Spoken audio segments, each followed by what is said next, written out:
Australia begitu. Ya, ini saya akan melanjutkan tentang analisa data. Nah, ini nanti karena sebelumnya pasti sudah pernah ketika tahap skripsi dulu juga sudah sedikit menganalisa data, saya yakin. Jadi data tidak ditampilkan seutuhnya, ya begitu. Jadi nanti saya akan sedikit gambarannya begitu. Nanti secara teorinya bagaimana perhitungannya, rumusannya silakan dicari sendiri ya begitu. Nanti kita lebih banyak latihan praktikalnya kalau seandainya mungkin ada data eksperimen yang saya tunjukkan mungkin belum pernah ada begitu, ya nanti bisa kita sharing lah seperti itu. Mungkin sekarang sudah mulai eksperimen, sudah ada data yang kira-kira tahap masih perlu dianalisa lagi kan. Jadi ketika analisa data ini, ketika kita membuat sebuah desain penelitian begitu, ya misalkan itu kan pasti ingat dulu waktu S1 skripsi kan pasti ada variabel-variabelnya. Ya. Kemudian kira-kira nanti eksperimennya bagaimana? Misalkan anggaplah ada pengujian. Ya, anggaplah pengujian. Kemudian anggaplah yang pertama sintesa dulu. Anggaplah sintesa berhasil, sudah sampai sintesa berhasil. Kemudian habis itu akan melakukan pengujian seperti itu. Misalkan ada pengujian oksidasi atau pengujian magnetisme seperti itu. Ya, yang kemagnetan atau pengujian apalagi mechanical test semacam itu. Lah itu kan sampelnya tidak hanya serta-merta satu ini kan ya. Sampelnya tidak serta-merta satu. Nah, dari awal kita sudah bisa membayangkan oh pengujiannya seperti ini. Misalkan anggaplah untuk uji tarik mechanical test itu sampel minimum 3 seperti itu. Jadi akan ada di rata-rata dan sebagainya seperti itu. Ada juga seperti saya pengujian korosi seperti itu. Pengujian korosi pada temperatur misalkan anggaplah temperatur 600.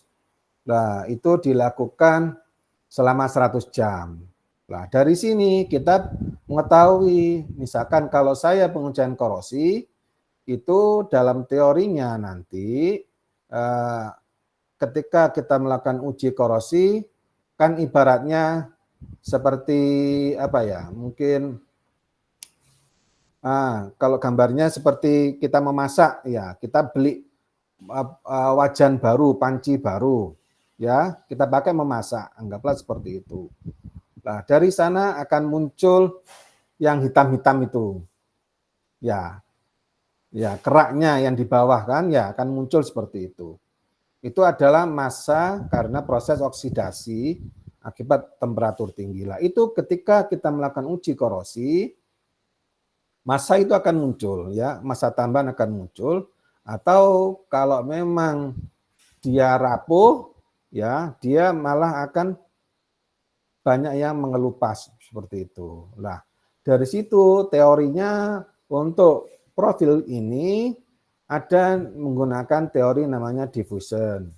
Ya, dari diffusion itu nanti kita akan melihat bahwa apakah dia mengikuti secara linear pertumbuhannya ataukah dia polinomial seperti itu ya. Nah, atau mungkin yang lain seperti itu. Ya. Nah, dari situ jika kita sudah punya pikiran oh ini antara linear atau mungkin polinomial berarti kita kalau seandainya polinomial berarti dia akan cepat di awal. Seperti itu. Berarti maka kita akan perlu membuat cycle di awal ada pastinya. Misalkan dari 1 jam ini tadi pasti ada minimum cycle di awal, misalnya anggaplah 20 jam itu pasti seperti itu. Nah, dari sini ketika dia mengikuti yang secara tren polinomial ini, kan awalnya cepat, nanti kan menjadi melambat kan ya, seperti itulah. Ketika melambat, nah kita bagi ini sampai 100,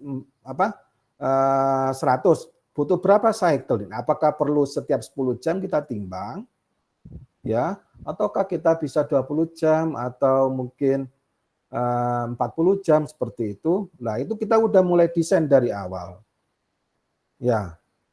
Nah, jadi kita analisa data itu tidak serta-merta ketika kita mendapatkan sebuah data, kita analisa tidak hanya dari situ, tetapi mulai dari awal ketika kita melakukan sebuah eksperimen tertentu, misalkan seperti tadi yang saya sebutkan korosi, maka kita bisa sudah punya anggapan, oh data saya akan seperti ini. Ya, nah, teorinya seperti ini, begitu. Jadi dari awal sudah kita sudah punya hipotesa lah, punya kira-kira oh akan hasilnya seperti ini begitu. Ya, itu jadi kita menyiapkan datanya, ya sampel yang dibutuhkan berapa, datanya bagaimana, lah itu kita sudah mempunyai gambaran dari awal seperti itu. Ya, mechanical test juga seperti itu, ya. Ya, dari awal kita sudah memiliki gambaran seperti itu. Kecuali jika seandainya misalkan kita dalam melakukan sebuah eksperimen, ya ternyata ada suatu fenomena yang baru, begitu. Nah, suatu fenomena yang baru ini, yang dari awal kita, anggaplah kita mungkin cuma membutuhkan misalkan SRD atau SEM begitu. Tapi ternyata kita juga membutuhkan mungkin FTIR, ya, Fourier transform seperti itu, atau butuh TEM seperti itu. Di tengah perjalanan bisa aja memang, ya anggaplah karena misalkan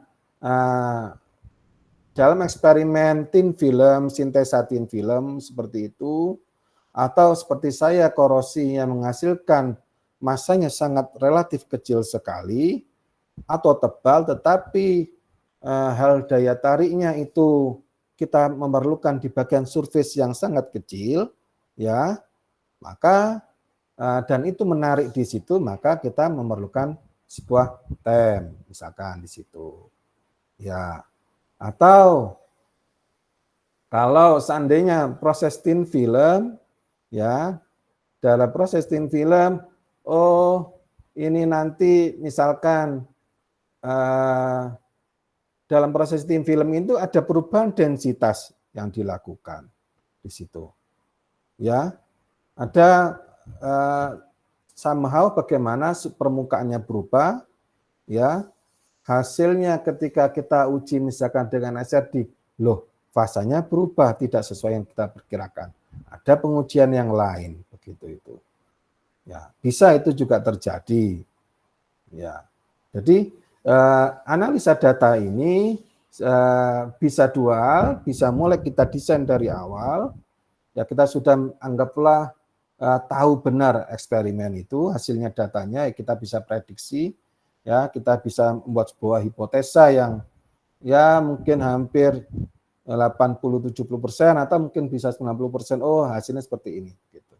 Atau bisa juga ketika di awal ada fenomena yang baru yang memerlukan suatu pengujian atau hal yang lain seperti itu, yang kita akhirnya mendapatkan sebuah data. Ya. Nah, ketika kita mendapatkan sebuah data, sebelum menganalisa data yang lain, sebelum kita tahap masuk yang analisa datanya, data itu kita tahu ada dua, ya. Data yang kita bisa secara kualitatif, ya. Kualitatif ini maknanya, oh dari sini permukaannya berbeda, kita melihat seperti itu.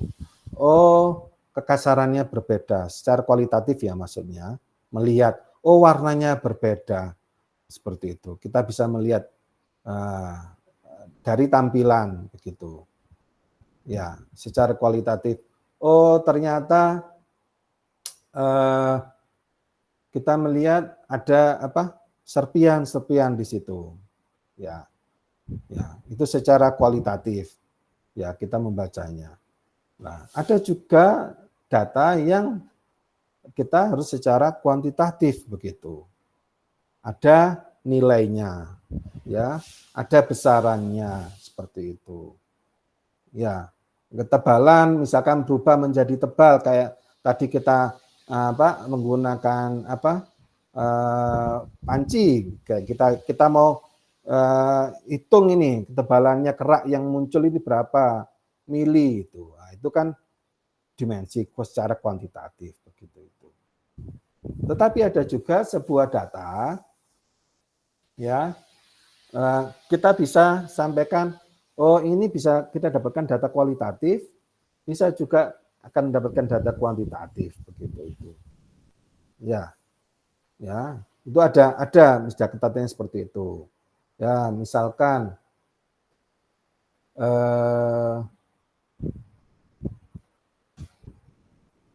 dari sebuah kayak tadi yang misalkan anggaplah dari SEM atau dari secara morfologi kita bisa mendapatkan kekasaran atau ini. Nah, kadang cukup kita bisa menyampaikan oh ini lebih kasar, ini lebih halus. Secara tampilan cukup. Tetapi bisa juga kita memerlukan kita memakai suatu peralatan maka kita akan mendapatkan nilai kekasaran dari situ. Ya, itu kita supaya mengetahui secara kuantitatif. SRD, pernah melakukan SRD enggak? Banyak yang sudah melakukan SRD enggak ketika S1 dulu? Dan data SRD enggak? Saya, Bapak. Saya ini siapa nih? Maaf. Wilda Dian. Oh, Wilda. Lah, data SRD. Data SRD kita identifikasi fasa di situ. Ya.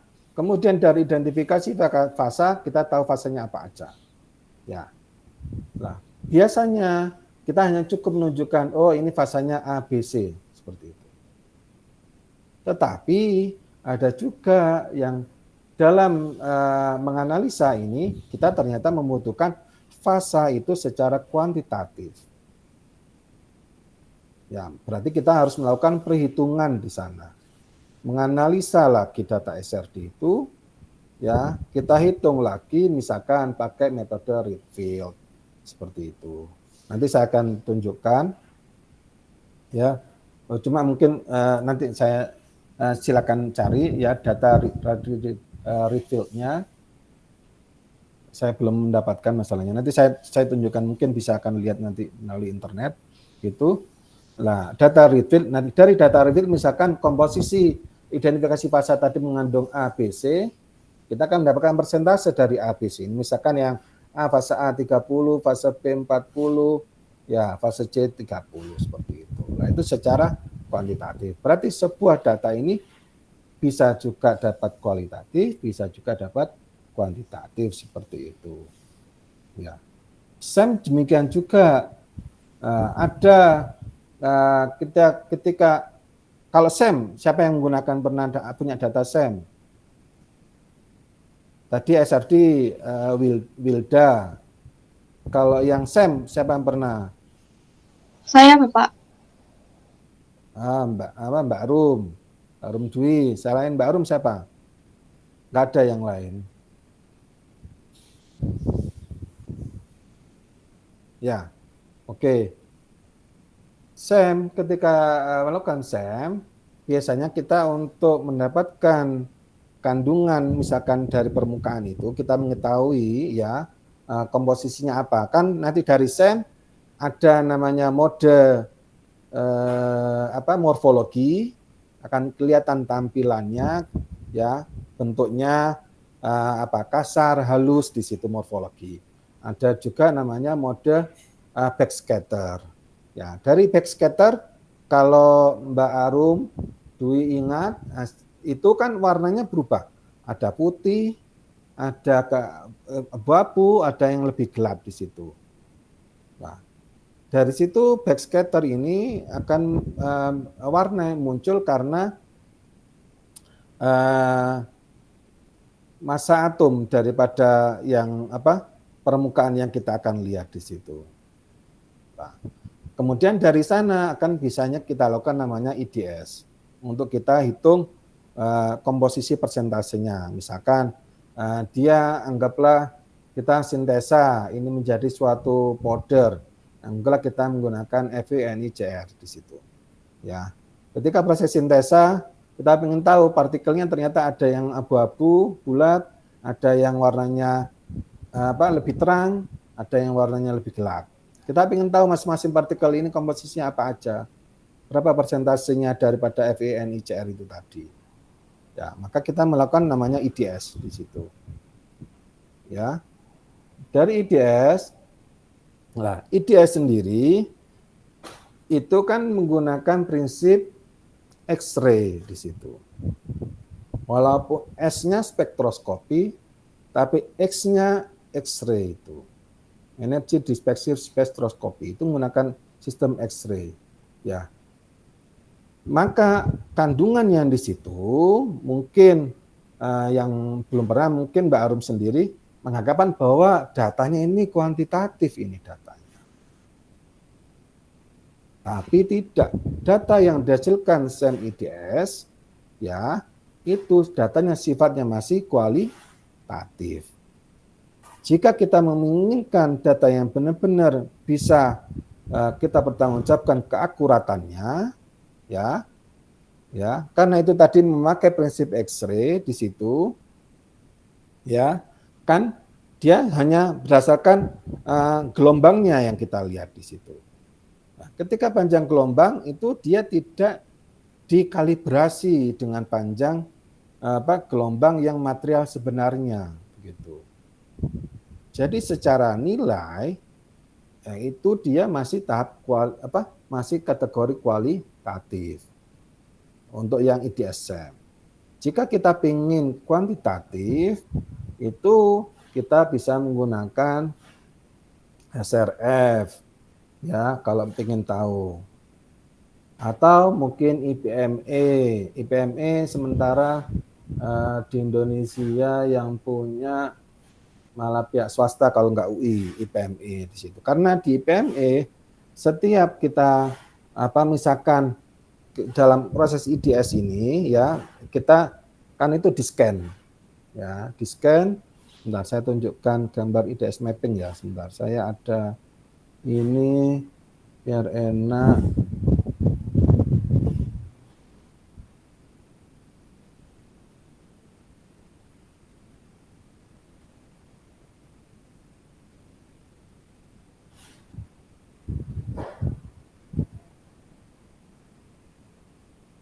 Oke, sebentar. Ini saya biar enak jelasinnya. Ini masuk nggak screenshotnya?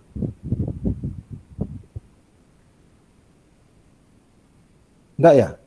Sebentar. Saya belum nampak. Belum ya, sebentar. Biar enak.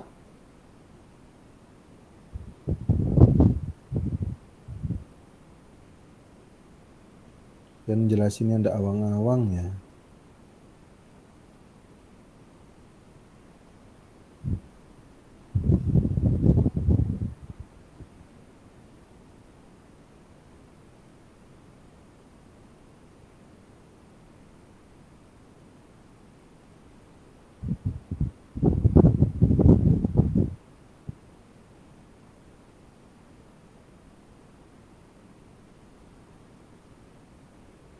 Tampil nggak? Terlihat, Sebentar, ini report. Sebentar, saya cari yang IPME dulu ya.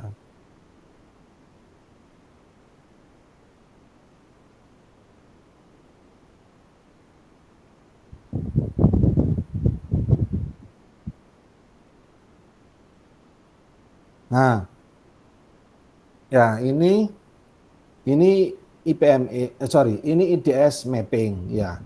Dari sini tampilannya ini coating, ini substrat.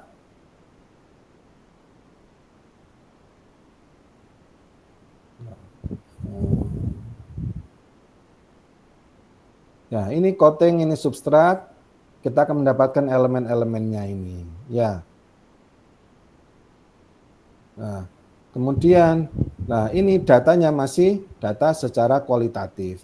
Sebentar, ini tampilannya biar enak. Nah, ini untuk jelas ya. Ini pakai backscatter yang tadi saya sampaikan. Warna substrat dengan warna oxide layernya dia berbeda di sini. Ya, itu dari backscatter lah. Kemudian kita ke IDS di sini mapping. Warnanya akan melihat ya, akan kita tahu apa elemen-elemen apa yang kandungan di situ. Ya, ini untuk yang mapping lah. Di sini ini karena dia basisnya masih X-ray, nah itu masih secara kualitatif karena di bagaimana penjelasan saya tadi dia tidak membandingkan dengan data asli elemennya di situ. Biasanya perlu dibandingkan lah. Baru ketika udah dibandingkan maka dia akan bisa datanya secara kuantitatif. Itu. Oke, itu sedikit apa yang tadi terkait apa data kualitatif maupun data kuantitatif ya. Ini Mas Dwi-nya belum hadir berarti ya.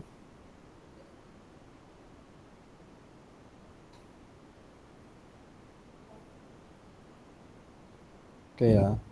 Nah, sebenarnya kenapa sih kita itu memerlukan analisa data seperti itu tadi ya. Ini apa gambarannya secara kemanfaatannya ya. Ketika ada data ya, analisa data itu kalau dahulu masih secara eksperimen di situ. Sekarang ada namanya komputasi. Nah, dengan adanya data komputasi, kalau dianalisa lagi, maka kita akan mendapatkan bisa mengakselerasi discovery material yang optimalisasi di situ. Nah, akan semakin cepat. Ya. Kemudian biaya cost eksperimen akan semakin rendah. Dan waktu untuk time to marketnya dia akan lebih cepat. Itu yang data analisis ini. Jadi gabungan, kalau di sini gabungan datanya tidak kita melalui data situ tadi, tapi gabungan dengan komputasi data. Nah, selain itu yang secara benefit untuk kedepannya. Secara praktikal bagi kita yang melakukan eksperimen maupun yang komputasi, kita menganalisa data karena bisa aja data seperti yang tadi dari eksperimen tidak bisa kita menjelaskan data itu tanpa kita suatu analisa terlebih dahulu, ya, karena sedemikian abstraknya, ya, bisa juga karena demikian abstraknya, kemudian itu perlu kita analisa datanya, ya, dari situ, ya. Itu kemudian dari situ baru kita bisa menggambarkan menjelaskan fenomena daripada hasil yang kita dapatkan.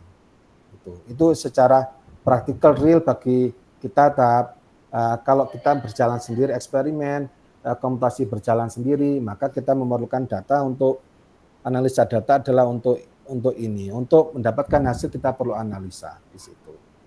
Ya. Setelah tahap analisa, biasanya nanti baru kalau kita bisa menganalisa data yang bagus, mendapatkan data yang oke di situ, maka kita akan bisa mendiskusikan data itu, ya, mengkaitkan dengan publikasi fenomena yang sudah ada, penemuan yang sudah ada sebelumnya, kita bandingkan, ya, ataupun kita kaitkan dengan teori yang sudah ada dari situ. Tanpa data yang bagus, tanpa tampilan data yang jelas, maka kita akan tidak bisa menjelaskan data itu supaya orang awam, ya, yang bukan di bidang kita akan memahami. Ya, ini penelitian saya itu kan sudah bekerjasama dengan industri. Nah, orang industri kan orang umum, ya, tidak tahu bagaimana data itu muncul, kemudian bagaimana proses data itu kita dapatkan di situ. Mereka tidak tahu, tapi mereka tahu hasilnya di situ. Lah, kita tidak akan bisa menjelaskan ke pihak industri, ya, ataupun misal kita anggaplah nanti tesis, ya, sidang tesis di situ. Sidang tesis itu akan ada penguji-penguji kan. Nah, penguji-penguji ini belum tentu mereka tahu eksperimen yang kita lakukan. Ya, tahu juga cuma mungkin kulitnya aja, tapi dia tidak tahu lah. Kalau kita tidak menjelaskan data kita yang jelas, ya, itu akan susah mereka akan memahaminya dari eksperimen kita itu.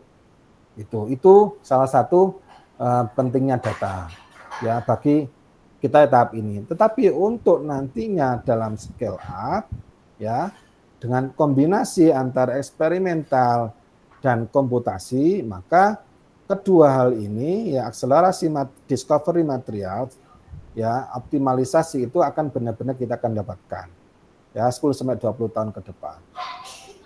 Situ. Dan biayanya akan jauh lebih rendah memang. Ya.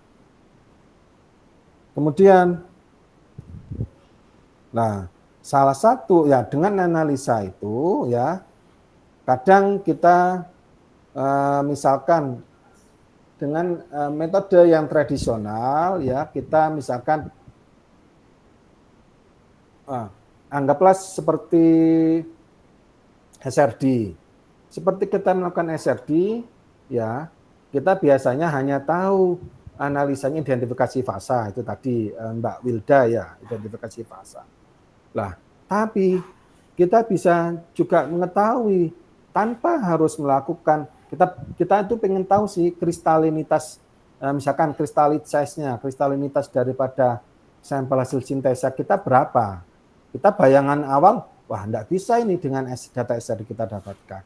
Hanya bisa melalui TEM. Oh, tidak ternyata. Dengan kita menggunakan metode William Hanson, nanti saya tunjukkan, itu kita akan mendapatkan nilai crystalline size-nya. Ya, dengan proses melalui fitting juga itu tadi. Nah, ini yang secara metode tradisional kita tidak tahu, mungkin zaman dahulu zaman kita masih lama di Indonesia belum kita mengetahui, kita hanya mengetahui identifikasi fasa saja. Sekarang kita bisa mengetahui crystalline size-nya di situ. Ya. Ya, dari sana identifikasi kompleks, hubungan nonlinear yang secara manual susah ditemukan, kemudian fenomena apa yang di dalam yang tersembunyi akan bisa kita mudah dapatkan melalui dengan data analisa di situ. Ya, kemudian akan kita jika kita melakukan suatu proses di industri nantinya, kan ada proses parameter-parameter tadi. Nah, dengan analisa yang mungkin menggunakan secara model statistik, akan kita dapatkan hubungan itu semua yang kita dalam sebuah produksi material nantinya akan mendapatkan hasil yang efisien di sana, seperti itu. Nah, data dalam ilmu material itu eksperimental data, spektroskopi, di sini ada SRD, ya, X-ray diffraction, XPS, X-ray foto elektron spektroskopi, FTIE, kemudian Raman, ini yang secara spektroskopi. Kemudian ada yang secara mikroskopi, ya, melalui penglihatan, ada SEM, ya, scanning elektron mikroskopi, ada TEM, transmission elektron mikroskopi, kemudian ada AFM, saya lupa singkatannya AFM-nya, ya. Itu seperti kita menggunakan optical microscope, ya, perbesarannya tidak terlalu besar, ya, optical microscope, tetapi dia menggunakan jarum di situ, ya, apa namanya? Saya lupa istilahnya, semacam jarum akan cantilever namanya. Maaf, namanya cantilever. Cantilever ini dia akan terkena bagian permukaan. Lah dari situ kita akan mengetahui kekasaran permukaan, kemudian morfologi yang kiranya dengan optical microscope biasa kita tidak akan mengetahuinya. Kemudian yang karakterisasi data berikutnya adalah mechanical testing, uji tarik, uji kekerasan, uji impact, dan sebagainya. Kemudian secara computational source, ya, secara komputasi, ya, seperti perhitungan DFT, density functional theory, molecular dynamic simulation, Monte Carlo simulation, ini yang siapa yang kemarin eksperimen tentang komputasi? Akna, Pak. Agna sama siapa? Kemarin kayaknya ada 2 ya? Ada 2 kan ya kemarin? Mbak siapa namanya? Terus on cam. Iya, Mbak Pak. Nelly ya? Nah, Mbak Nelly ya. Ya, oke, nanti ini yang komputasi. Saya nanti mungkin ringkas saja karena saya tidak terlalu tahu tentang komputasi, jadi mungkin saya sekelumit ya.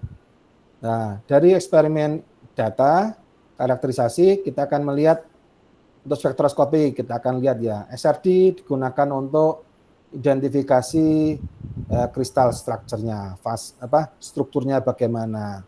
Ya, kita misalkan anggaplah SiO2. SiO2 itu bisa kristalin, bisa amorf. Ya.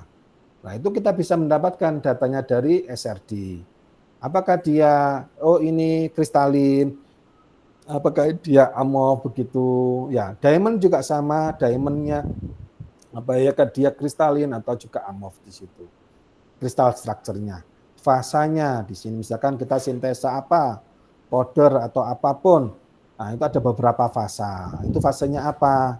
Atau yang tadi saya misalkan eksperimen tentang korsi temperatur tinggi, oxide-nya ini fasanya apa? Apakah dia iron oxide atau nickel oxide atau kromia, Cr2O3 di situ. Nah, itu akan fase-fasenya. Kemudian yang terakhir adalah crystalline size-nya di sini. Ya. Ukuran kristalnya di sini. Nah, ukuran kristal dia kalau dia semakin tinggi peak-nya, ini saya tunjukkan gambar SRD-nya. Sebentar, ini kok nggak bisa diklik.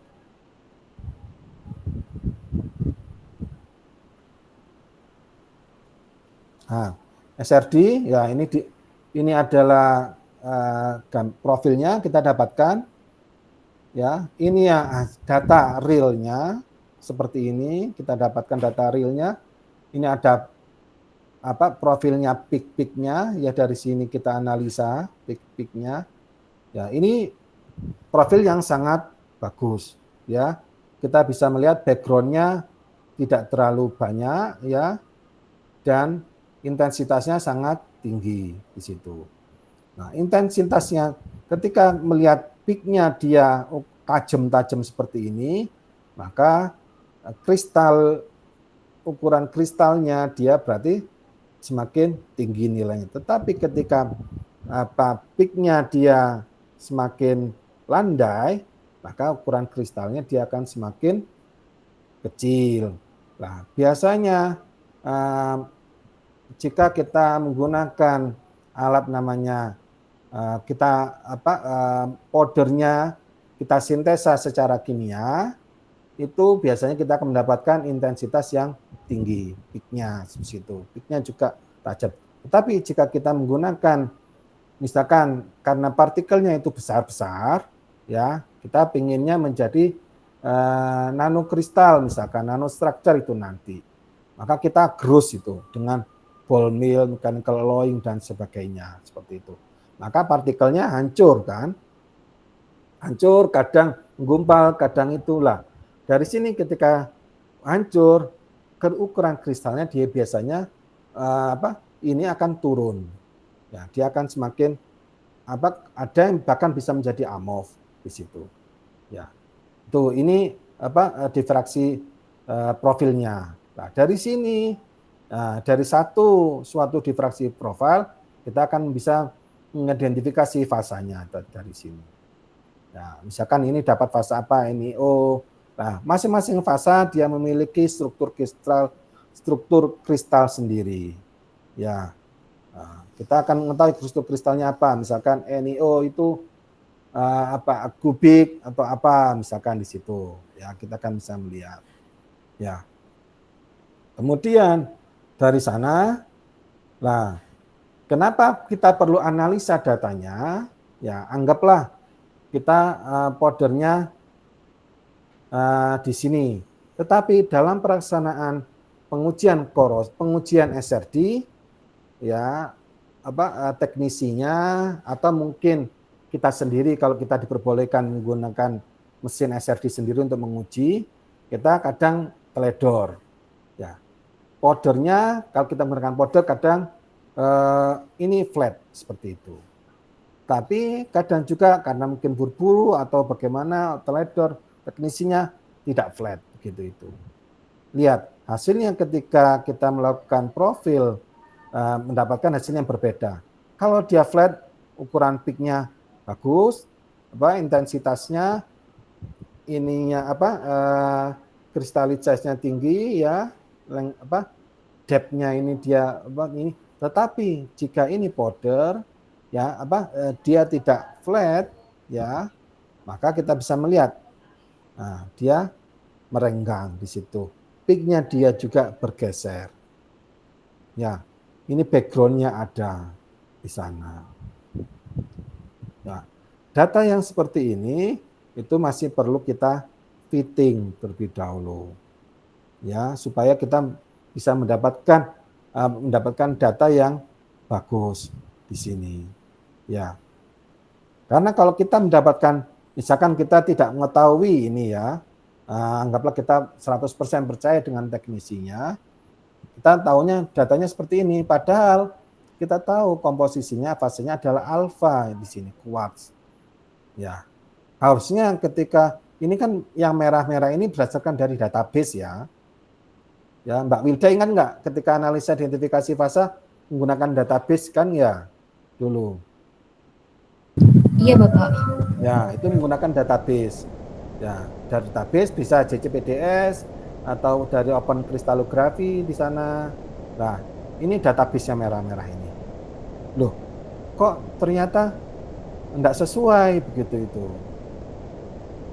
Ya. Nah, itu perlu kaget kita. Oh, kok enggak cocok, kok ketemunya fase yang lain begitu. Nah, kita bisa kalau kita misalkan masih ada waktu cukup atau apa ya, oke kita lakukan pengujian kembali. Tapi jika kita tidak, ya kita perlu fitting, ya seperti itu. Posisinya dikembalikan posisi ideal seperti ini, sesuai gini.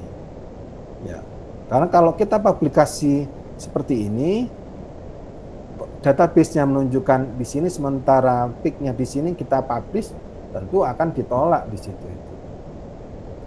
Ketika kita presentasi di hadapan penguji sidang tesis, Mas dan Mbak ini menyajikan data yang di kanan tanpa melalui proses fitting, pasti akan dipertanyakan oleh pihak pengujinya. Makanya kita perlu analisa di sini untuk SRD. Ya, kemudian dari sana, lihat, ini kita kalau kita fitting, ya, ini melalui proses fitting, kita akan mendapatkan dengan metode Williamson-Hall plot, ya, kita akan mendapatkan profil seperti ini, ya, B-cos.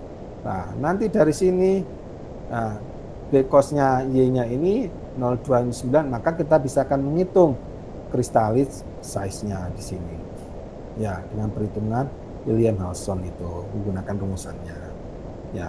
Itu ini melalui proses fitting. Lihat, proses fittingnya bagus ini datanya gitu. Ya, jadi analisa data sangat diperlukan. Ini untuk yang SRD. Saya salah. Sebentar, keluarin di sana.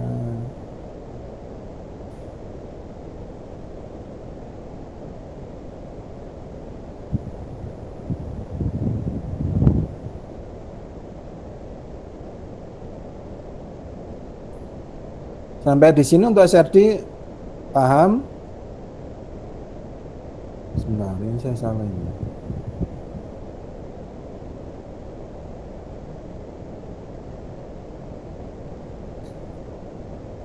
Jika enggak, langsung bilang ya, mungkin karena saya layarnya ini layar presentasi, langsung sampaikan aja ya. Mungkin saya enggak lihat apa screen di sini ya. Jadi kalau rise up saya enggak tahu ini. Jadi bilang aja ya, gitu. Kalau ada yang kurang jelas begitu. Nah, kemudian, nah, oke, itu untuk yang SRD. Sementara untuk XPS bagaimana? Apa sih XPS itu?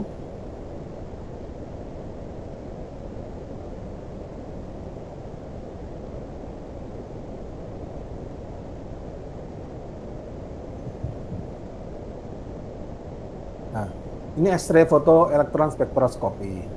Nah, jika misalkan untuk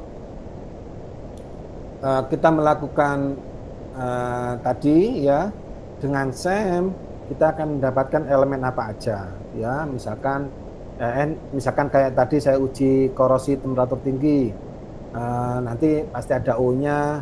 Misalkan kita bahannya ada nikel, maka ada Ni, O, kemudian misalkan ada Fe-nya di situ, maka bisa juga FeO, Fe2O3, Fe3O4 di sana kan ya.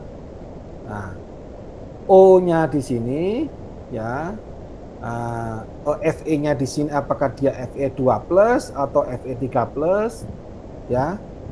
Nah, kita tidak tahu, dari SEM tidak tahu. Dari SRD kita hanya ya kita bisa mendapatkan fase, misalkan FeO atau Fe2O3 di situ. SRD bisa, tetapi terkadang SRD melalui proses fitting kita bisa mendapatkan itu. Bisa saja dalam proses itu masih ada kesalahan. Ya, kita masih nggak yakin di situ. Maka ada satu pengujian yang lain, karakterisasi yang lain namanya X-ray fotoelektron spektroskopi. Di sini biasanya untuk di awal ada namanya dua mode yang digunakan. Ada 3 mode sebenarnya di XPS. Untuk yang surface ada 2 ya. Yang pertama adalah surface spektrum. Jadi surface permukaannya di scan aja, kayak fotokopi begitu ya, scan shred gitu. Kalau kita scan ya, kalau kita scan kertas pakai scanner itu scan aja. Ini hasilnya surface spektrumnya. Lihat ada Fe2+, O1S ya. Ini apa? CAl2P. Ini yang 2+, kayak gitu tadi ya. Tetapi jika ini hanya surveinya di situ. Tapi dari sini kita kalau pengen mengetahui lebih dalam, misalkan untuk yang peak Fe2P ini atau O1S di sini ya. Karena kalau dari sini kita hanya mengetahui O-nya kandungannya berapa secara atomik, Fe-nya berapa secara atomik begitu. Tapi kita tidak bisa mendapatkan apa sih sebenarnya ini O-nya kandungannya apa aja. Maka kita namanya menggunakan kualitatif survei di sini. Ya, di situ. Dari sini masing-masing ini akan menggunakan spatter ya, di spatter begitu selama mungkin waktu berapa. Lah dari situ dalam proses spatter kita akan mengetahui di sini selama proses fitting untuknya O di sini itu akan bisa mendapatkan O dari misalkan FeAl2O4, O2 sama O2, O bersama O2, tapi bisa ada bagian O-nya dari FeAl2O4, O-nya Al2O3 di situ. Untuk Fe kita bisa mendapatkan ada bagian komposisi Fe0 ya. Fe0 bisa juga Fe3+ di sana. Ya, Al juga demikian ya. Nah, di situ. Kemudian ini kita mendapatkan. Nah, ini namanya binding energy yang di bawah, kita menggunakan binding energy-nya, ini intensitasnya, kurvanya di situ. Nah, dari sini kita bisa mengetahui, mendapatkan, ternyata oxide-nya ini FeAl2O4. Kemudian ada Al2O3 itu. Bapak, Ya. izin bertanya, ini Bapak share screen atau tidak? Saya Enggak tidak muncul. terlihat. Ya Allah, maaf.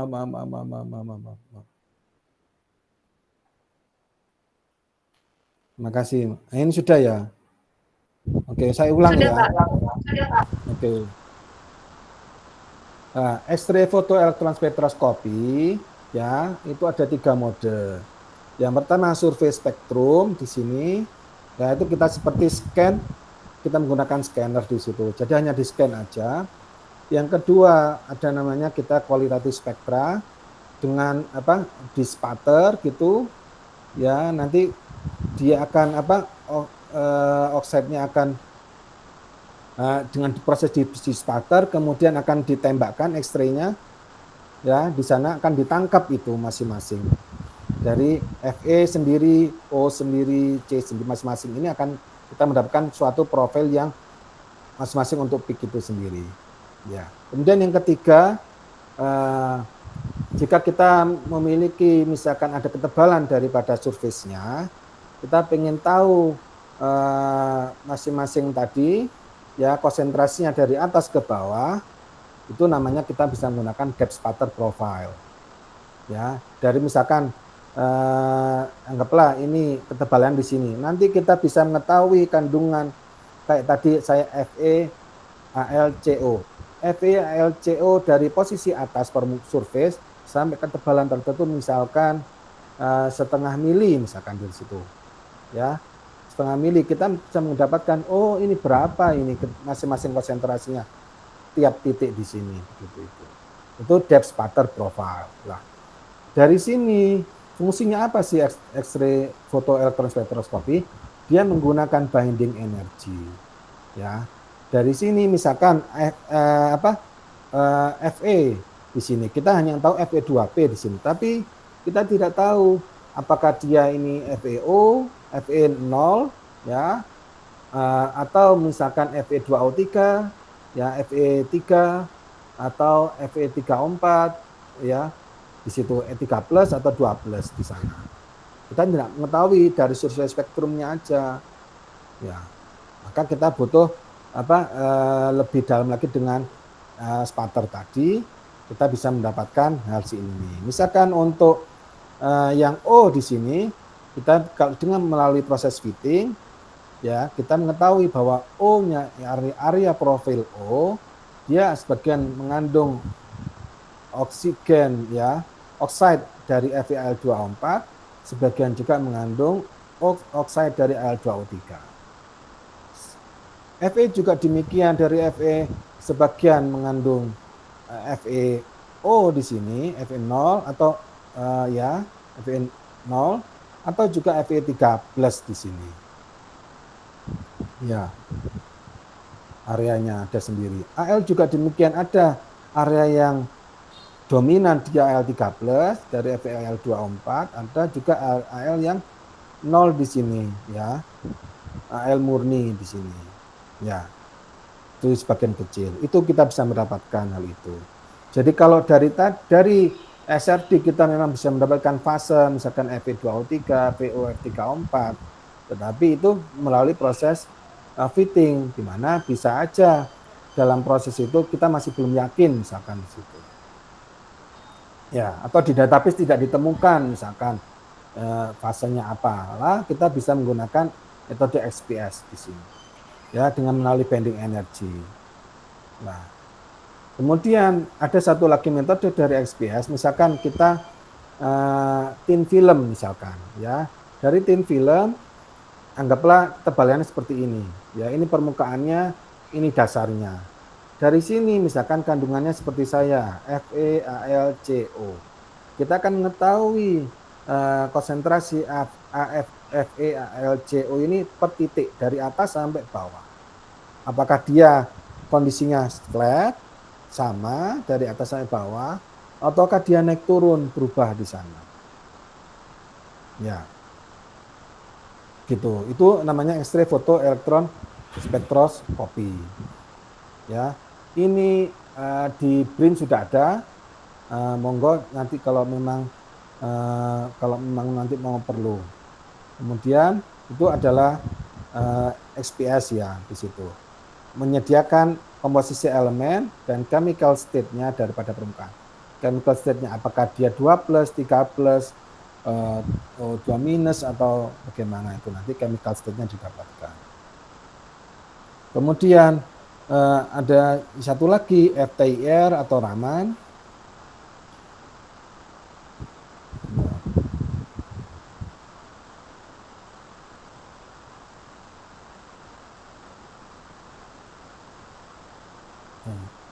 FTIR, seperti ini FTIR. Ya, kita akan mendapatkan gugus fungsinya di sini. Ya, HO, gugus karbonnya. Di sini kita akan mendapatkan ini adalah FTIR di situ. Ya, baik. Ada yang lupa sebelumnya. Jika tadi SRD ya dengan melalui proses fitting dan database, ya, database juga. SPS juga menggunakan database. Ya, SP juga menggunakan database. FTIR ini juga menggunakan database juga sama. Ya, untuk proses fitting, ya, proses fitting tidak hanya ketika kita melakukan fitting analisis ketiga data ini, ya, tidak hanya kita mendapatkan data harus sedemikian bagusnya, ya, tetapi kita juga harus menyesuaikan dengan database yang ada di sana. Ya, tidak hanya good of fit-nya aja, R-nya misalkan harus mendekatin 1 kalau kita mengetahui fitting itu kan ya. Nah, tidak harus seperti itu, tapi kita juga menyesuaikan dengan database yang ada. Jika database tidak ada, ya, maka kita bisa mencari dari publikasi jurnal-jurnal sebelumnya, ya, database-nya apa aja di sana. Itu kita bisa gunakan. Ini saya juga fitting saya ini juga saya melihat hasil publikasi dari yang sebelumnya. Oh, ternyata dari dengan fix seperti ini bisa mendapatkan FeL24, FeL23 seperti itu. Ya, kita bisa merefer ke sana. Ya, FTIR juga sama di situ. Ya.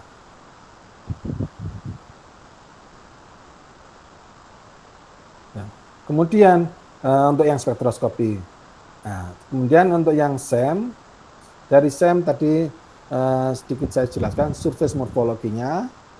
Kalau dengan metode SE, ya, secondary imaging, itu kita akan mendapatkan morfologi itu apa? Ya, kekasaran, bentuk permukaannya, bagaimana, ya, ada lubang atau tidak, ada void, ada retakan, ada elemen, ada powder yang lain misalkan di sana menempel atau ada pengotor, itu dari sudut morfologi. Kemudian yang compositional kontras itu yang dengan backscatter tadi, itu komposisinya. Jadi warnanya akan berubah sesuai dengan warna dari massa yang elemen yang kita gunakan dari sampel di situ. Ya, ini yang untuk SEM. Nah, lihat dari SEM kita tidak hanya melihat permukaan morfologinya, ya.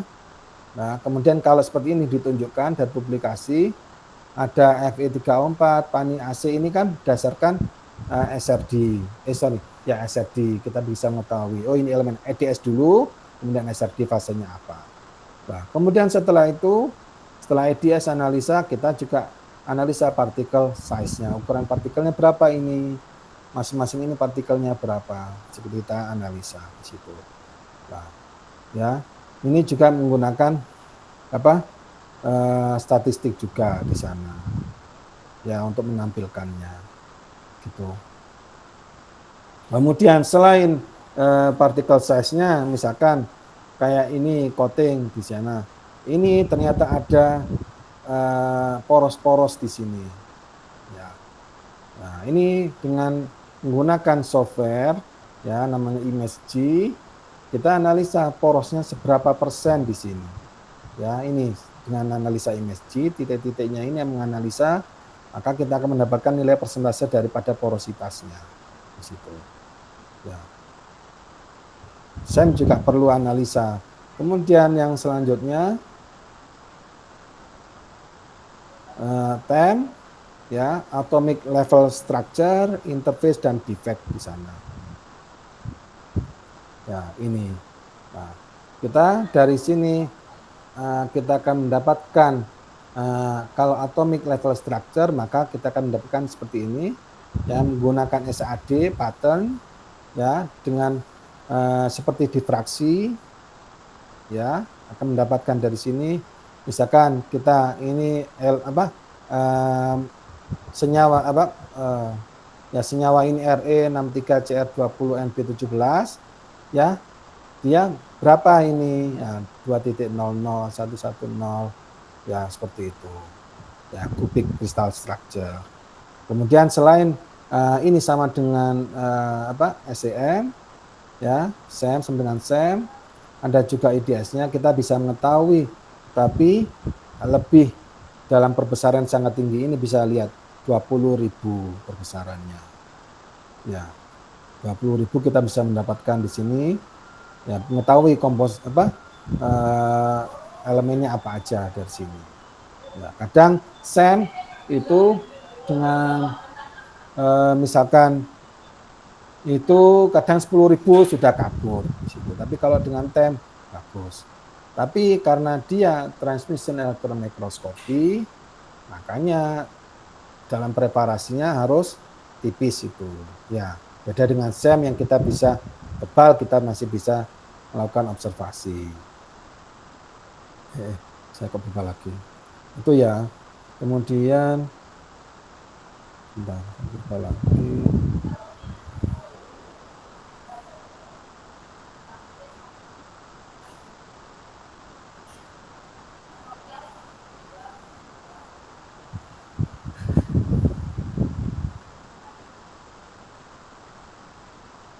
Ya, kemudian mikroskopi tadi ada AFM, surface topography, ya, dan mechanical properties.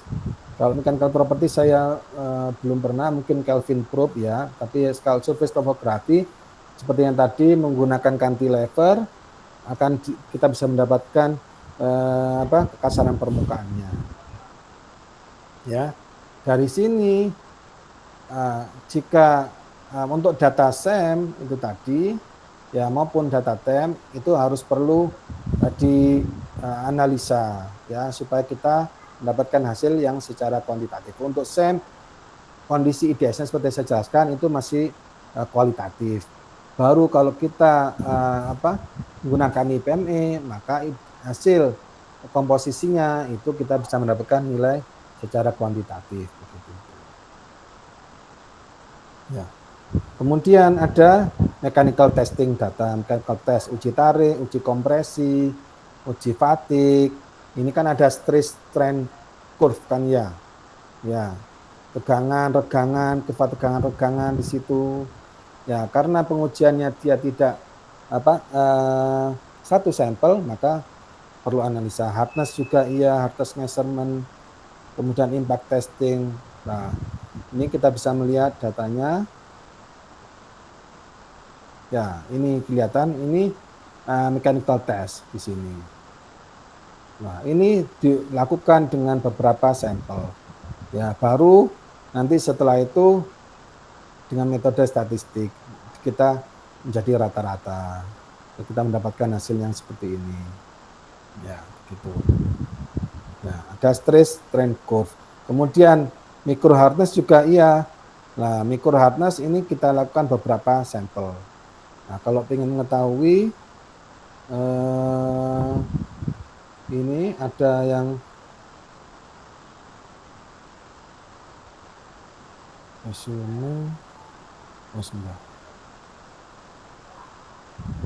sebelah saya tunjukkan gimana cara mendapatkan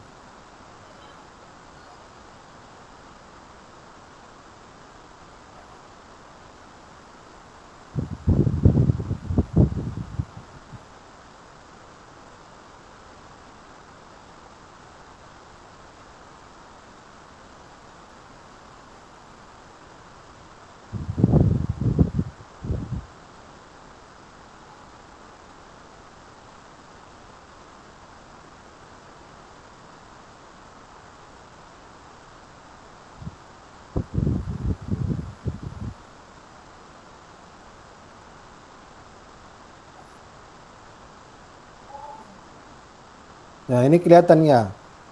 Untuk yang slide tentang apa? Hardness-nya ya. Terlihat Bapak. Kelihatan ya, tampilannya kelihatan ya. Dengan menggunakan metode Vickers ya. Ini lihat, ini kita melakukan tidak hanya satu titik, tapi kita melakukan beberapa titik ini ya. Untuk mendapatkan nilai kekerasan permukaan di situ. Ini ya, kita melakukan beberapa titik di situ. Nah, baru nanti kita apa? Rata-rata untuk datanya. Gitu itu. Itu untuk yang Vickers. Kemudian kembali untuk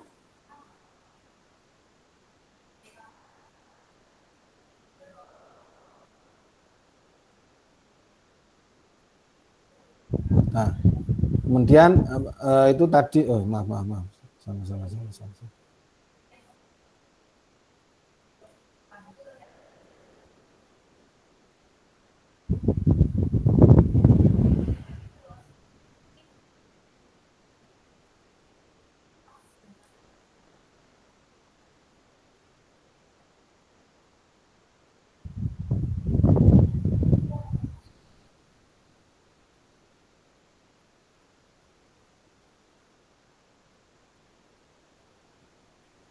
Ya.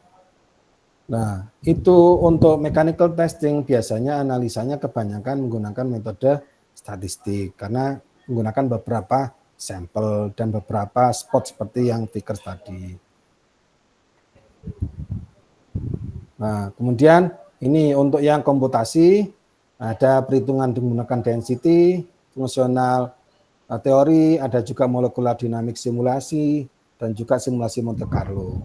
Ya, nanti silakan dicari terlebih dahulu lah, cari infonya tersendiri. Kemudian yang ada lagi dalam analisa data ya, selain masing-masing itu kan ada database-nya.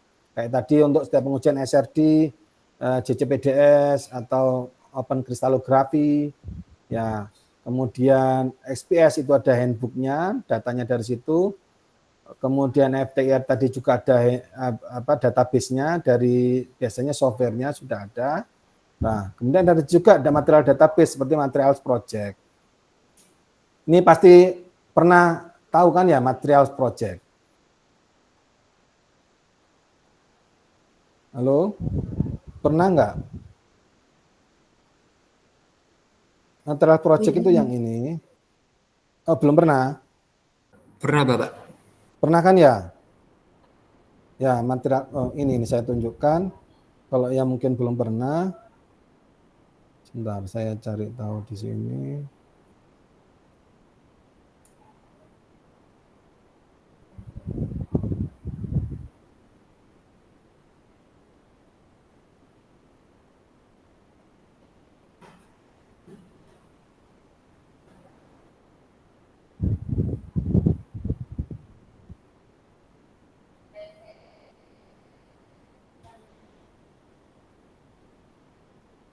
Nah, ini material project-nya.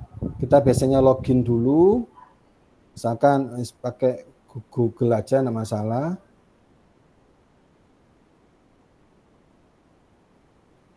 Sebentar.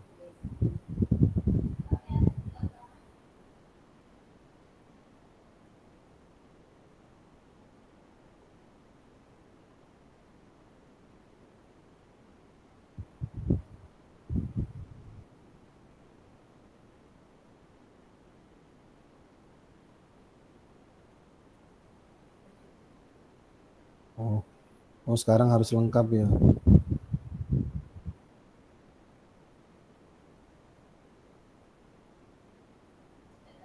Sekarang student dan sebagainya. Nah, di sini kita bisa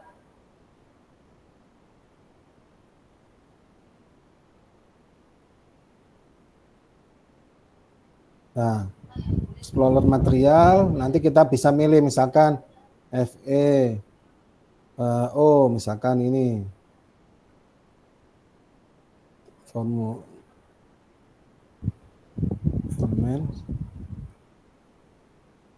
Nah, ini kita akan bisa mendapatkan datanya. Sebentar, ini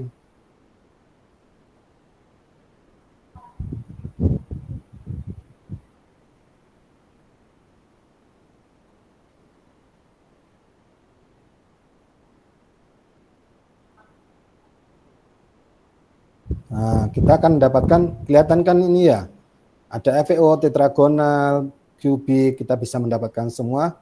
Kita klik aja, nanti di sini akan mengetahui. Nah,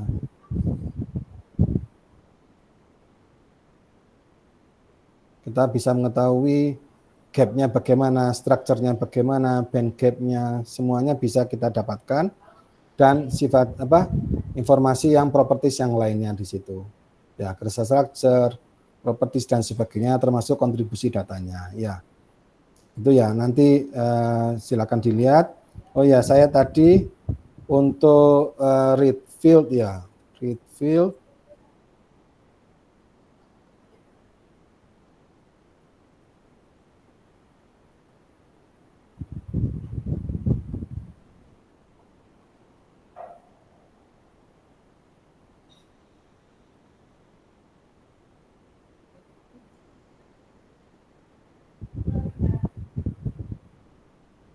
Gambarnya mana ya? Nah, ini.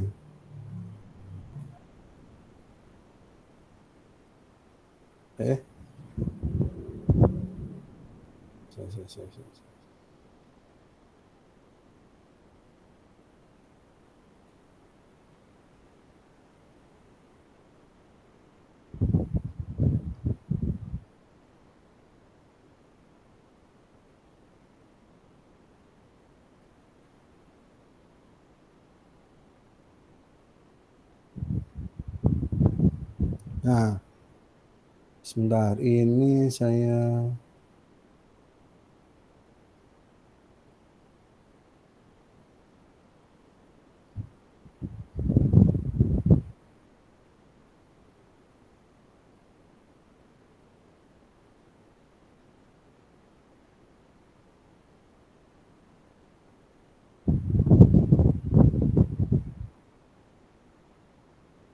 Nah, ini adalah read field-nya, analisanya tadi saya tunjukkan. Jadi ini proses fittingnya, ya akan mendapatkan good of fit-nya. Nah, kemudian dari sini akan mendapatkan komposisi ini database kristalografinya, ya. Jadi dia menggunakan proses fitting juga.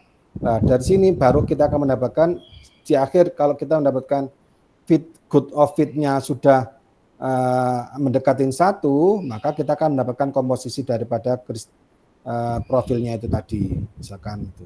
Ya, itu ini nanti bisa softwarenya macam-macam, pakai GISAS, pakai softwarenya Pan Analytical juga bisa di situ. Ya, itu semua bisa dilakukan untuk yang metode read field.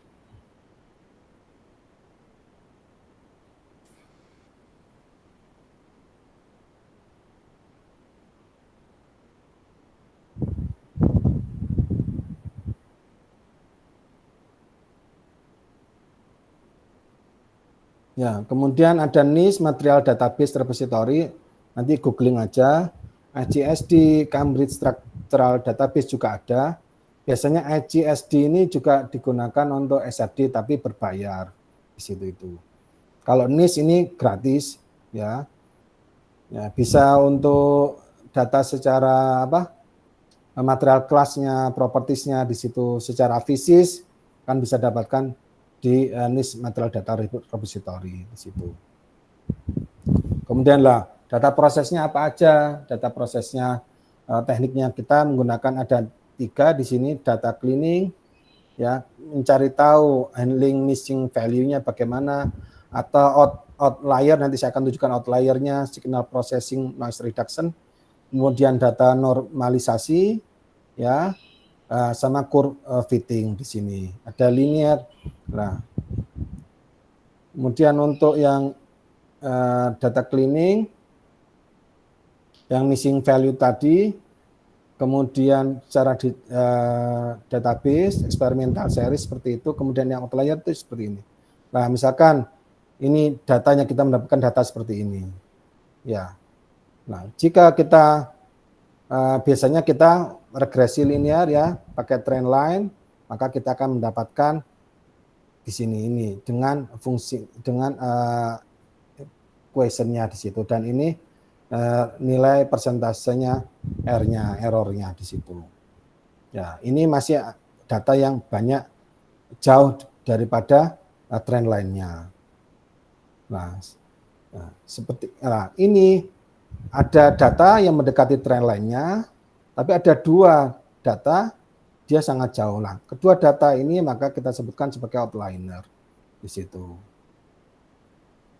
Nah, kemudian kita ada juga jika kan kalau tadi R-nya 0,6, ini 0,7, maka jika datanya bagus seperti ini mendekatin daripada trend line-nya, maka R-nya mendekatin 1A. Ini adalah data yang sangat bagus, memiliki korelasi yang sangat tinggi gitu itu. Ya. Kemudian kok saya klik lagi di sini sebentar.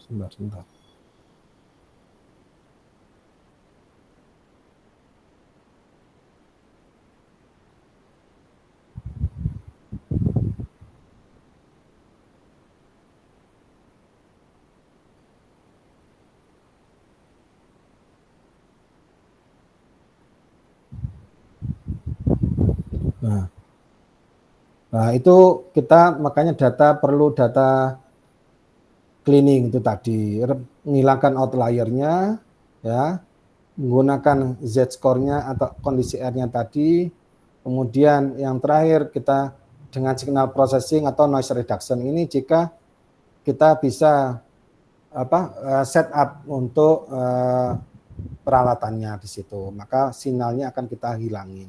Atau dengan software itu misalkan kalau SRD beta filternya kita hilangkan dan sebagainya. Di situ ada bisa juga untuk mengurangi daripada background noise-nya di situ. Ya. Kemudian kita normalisasi, ya, ada minimum max scaling, kemudian di scale datanya untuk range-nya supaya sama di situ, kemudian Z-score standarisasi, kemudian spektral normalisasi. Nah, kemudian ada yang ini linear curve fitting. Ada yang linear, ada yang non-linear di situ. Nah, semuanya menggunakan dasarnya semuanya menggunakan air code of fit di sini yang sebagai kualitas daripada fittingnya. Ya. Nah, ini semua diperhatikan untuk XPS Raman SRD, ya. Selain curve of fit yang bagus juga harus dilihat database-nya di situ. Harus disesuaikan dengan database-nya. Khususnya terkait dengan XPS. Walaupun XPS itu fittingnya bagus, tapi jika di database tidak ada, maka kita akan susah menganalisanya. Ini datanya data apa yang kita bisa sampaikan di situ. Ya, jadi harus melihat, jangan hanya kita berkutat fitting aja, tetapi tanpa kita melihat database-nya di situ itu. Nah, kemudian itu yang dengan fitting, ada juga dengan statistical analysis approach.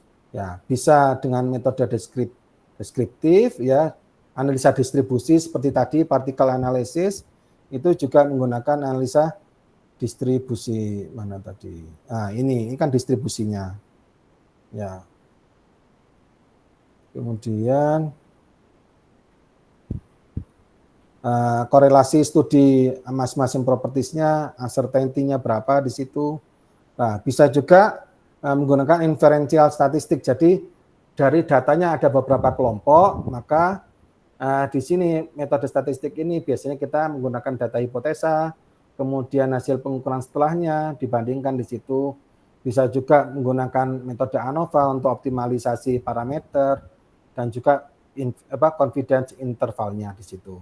Nah, statistical approach ini juga bisa juga dengan melalui design of experiment. Jika kita secara eksperimen variabelnya di situ akan semua desain faktorinya, kemudian respon surface metodologinya, itu semua bisa diatur dengan menggunakan statistical approach di situ. Ya. Nah, kemudian ada advanced tekniknya untuk image itu ekstraksi kuantitatif ini tadi kuantitatif seperti image tadi untuk porositas itu kuantitatif. Kemudian spectral data analysis, peak fitting, dekonvolusi itu bisa untuk spektral ini SPS, SRD, nah itu biasa menggunakan spektral. Background subtraksi metodenya jika misalkan kalau ini SRD tadi,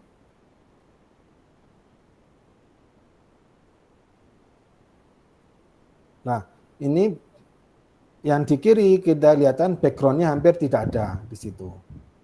Nah ada juga yang di sini udah mulai kelihatan background noise-nya, tapi masih relatif oke. Tapi ada juga datanya, misalkan data SRD-nya itu kalau ini kan modelnya seperti ini, seret gini kan.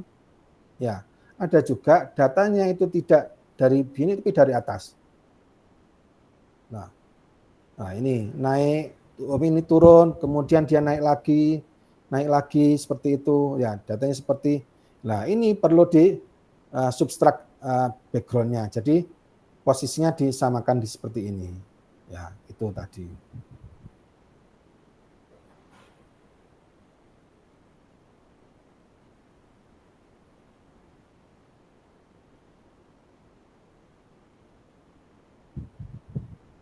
Ya, kemudian ada time series analysis. Time series analysis ini misalkan kita melakukan in situ eksperimen, ya biasanya ini dilakukan misalkan pengujian XPS atau pengujian SRD itu bisa melakukan secara in situ. Jadi ketika misalkan untuk baterai, ya baterai itu kan ada charging discharging. Ya, iya kan? Kita charge atau kita gunakan, ya di situ. Kita isi atau kita gunakan discharge itu. Nah, itu dalam proses charging discharging, ya itu kita bisa melakukan juga uji SRD secara in situ. Dan ketika kita charging, maka fase daripada katoda anodanya atau separasinya itu fasenya bagaimana perubahannya, proses-proses secara charging. Ketika proses discharging fasenya berubahnya bagaimana, itu in situ. Atau bisa juga kasus saya seperti saya yang pengujian korosi oksidasi temperatur tinggi itu bisa sampel dipanaskan, ya. Kemudian selama proses pemanasan kita tembak dengan X-ray diffraction itu. Perubahan fasanya bagaimana? Gitu. Nah, kita akan lebih jelas misalkan fase daripada Fe base-nya misalkan Fe ya, di situ kan tidak ada oxide layer-nya. Dia bagaimana dia menjadi FeO? Kapan dia menjadi Fe2O3? Di situ kita akan lihat perubahan fasanya itu tadi. Karena dia secara in situ pengujiannya. Di situ. Jadi ada interval waktunya tadi, ya. Ketika proses pemanasan ini menit keberapa ada waktunya di situ. Ketika kayak yang tadi discharging itu ada waktunya. Setelah charging berapa menit fase ini berubah. Ketika setelah discharging berapa menit fase ini berubah. Itu namanya time series analysis di situ. Ya.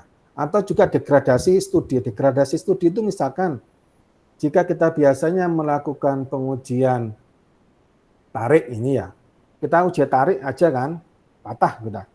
Patah baru kita analisa patahannya.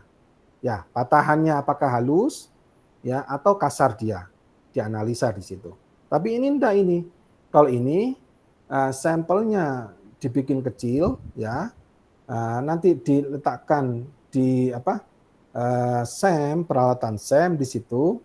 Ya chamber yang besar, kemudian dipatahkan di dalam dengan ada peralatan mekanisnya di sana. Kemudian ketika dalam proses pepatahan, mikroskop ini bekerja. Ini bagaimana kerjanya patahan ini? patahannya apakah patahan dari samping ataukah dari tengah atau dari sisi mana dia mulai retakan itu muncul. Itu akan kelihatan. Itu degradasi studi, ya. Kemudian dynamic property evolution, misalkan parameternya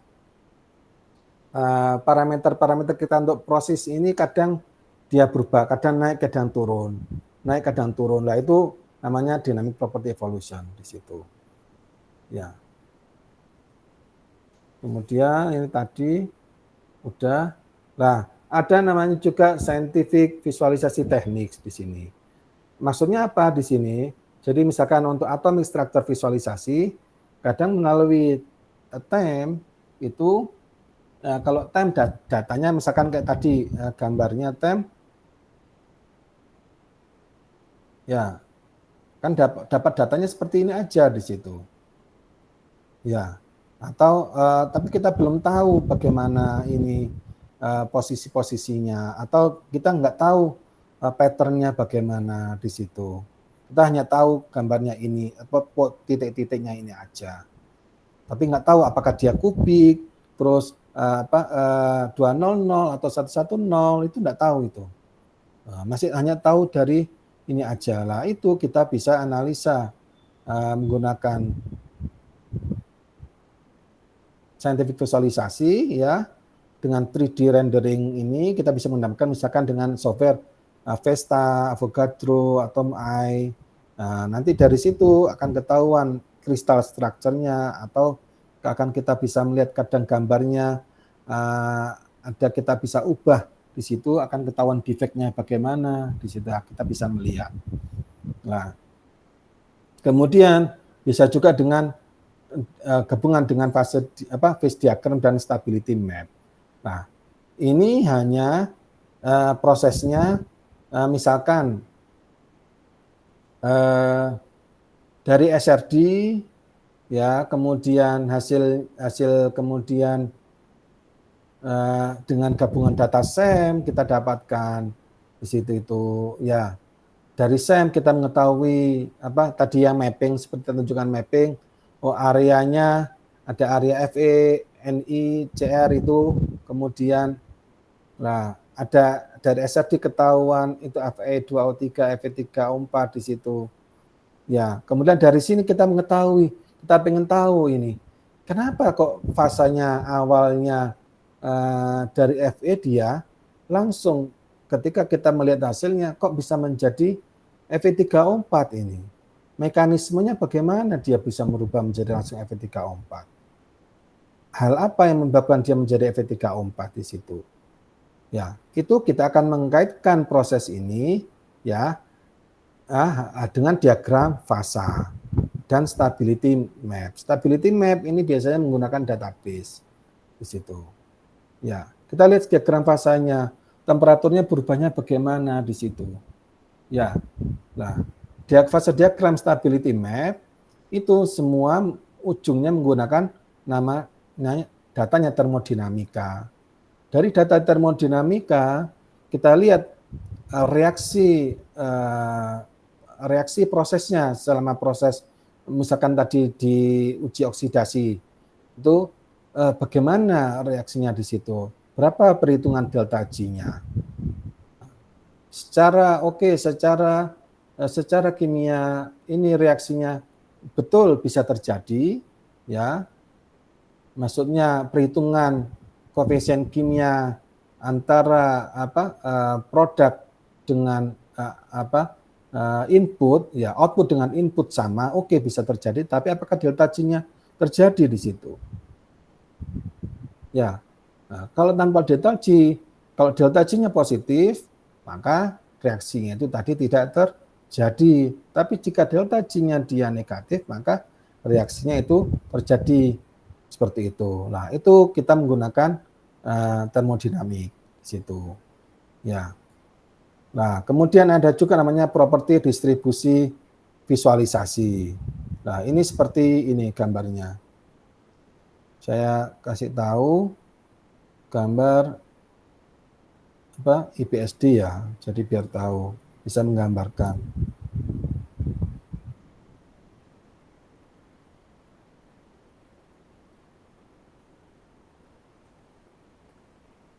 Sebentar.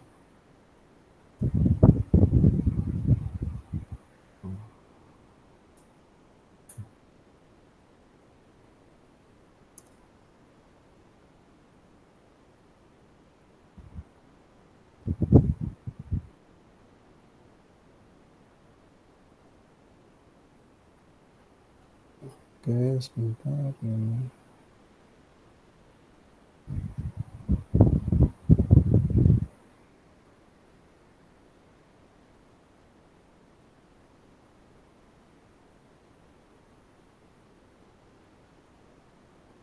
Kelihatan ya? Gambarnya ini kelihatan kan ya? Terlihat, Bapak. Ya, ini IBSD. IBSD dari suatu material yang sifatnya polikristalin. Ya. Ketika Jadi caranya bagaimana? Sampelnya itu dipoles ya, sampai sedemikian kinclong, kalau pernah moles sampel SEM ya, sampai sedemikian kinclong dan tanpa ada scratch sama sekali. Seperti itu. Nah, baru kemudian sampelnya, kalau sampel SEM biasa posisi sejajar begini, kalau dia sampelnya di tilting 70 derajat. Nah, kemudian ini mikroskop bergerak di sini ya, akan kita melihat bentuk daripada grain size-nya di sini. Ya. Jadi setiap grain kita bisa melihat di sini direction arahnya dia berbeda-beda. Dan 001 warnanya misalkan ini pink di sini ya. Nah, atau mungkin 011 yang hijau, lihat. Nah, grainnya mana aja yang 0011 atau yang 001 itu grainnya mana aja. Nah, itu kita akan melihat dari sini dengan IBSD, kita bisa mengetahui misalkan ada retakan, ada patahan, atau mungkin defect dan sebagainya, arahnya direksinya kemana itu pergerakannya di situ. Kita bisa menggambarkan, membayangkan prosesnya bagaimana patahan itu tadi. Begitu. Dianalisa. Ya. Itu gunanya IBSD. Ya. Kemudian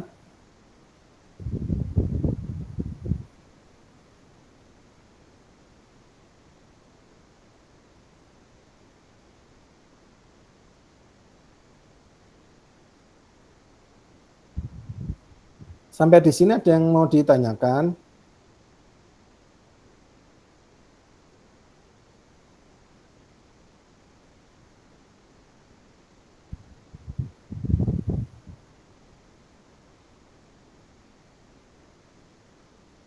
Ya. Oke, yang terakhir adalah tools-tools yang kita bisa gunakan dalam analisa data seperti itu. Kita bisa menggunakan ini aplikasi software, Numpis, Skype, ini ya, itu semua bisa menggunakan untuk analis untuk fitting ya, kemudian upload data ya, Panda itu juga manipulasi seperti itu, atau menggunakan software R untuk yang statistika analisis. Kemudian ada juga spesial material ya untuk software, misalkan PMATGen untuk material analisis atau manipulasi ya, dan sebagainya. Di sini ada beberapa yang open source tools yang mungkin nanti bisa digunakan untuk analisa seperti itu. Ya, oke, demikian dari saya. Jika ada yang mau ditanya,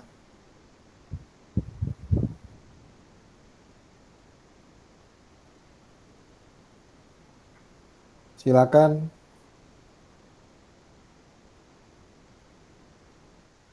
Permisi Bapak, izin bertanya. Iya, iya.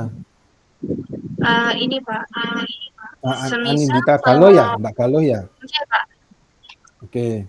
semisal kalau XRD Pak ya, saya kan pakai Ya. nanofiber, tapi saya sudah cari di beberapa jurnal sebelumnya itu bentuknya amorf Pak, tapi tetap disarankan untuk XRD. Nah, semisal bentuk XRD-nya sudah amorf, bagaimana nih Pak analisisnya? Nah, AMOF saya tunjukkan untuk yang AMOF ya, sebentar.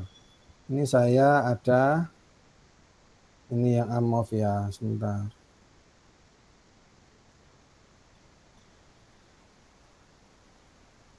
Sebentar.